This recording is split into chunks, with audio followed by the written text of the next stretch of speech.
video, we're going to look at the first step when you're performing wound care, and that is actually assessing the wound itself. So in order to do that, the very first thing that you need to do is remove the existing dressing. Now, when you're doing this, you can wear clean gloves and just gently pull back, being careful of the tape. Sometimes I say the worst thing we do to patients is pull tape off.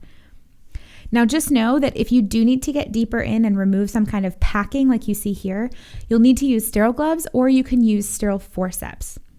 So if you get the sterile forceps, you can use those to gently and carefully remove the packing from inside of the wound.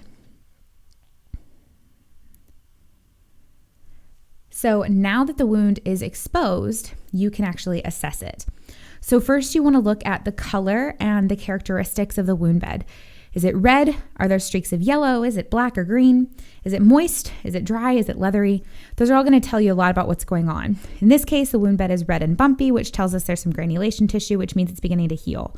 You also want to look at the drainage and the edges of the wound. In this case, they're unapproximated but straight. Most of the time I look at the old dressing to look at the drainage characteristics. In this case, there's some serosanguinous red drainage. Now it's time to measure the wound. So take your tape measure and hold it above the wound. Measure from the patient's head to toe. That's your length. And then measure from the patient's left to right. That's your width. Now we want to measure depth, but we don't want to just stick this tape measure in the wound because the wound needs to stay sterile. So instead, we want to get a sterile cotton-tipped applicator. Open the package in a sterile fashion, keeping one end of the cotton-tipped applicator sterile at all times. The end that you keep sterile, you're actually going to stick that down into the wound bed until you reach the bottom of it. And then you're going to mark with your finger how deep that wound is. And then you can use the cotton-tipped applicator to measure on your tape measure. That way we're not sticking our finger down inside of the wound.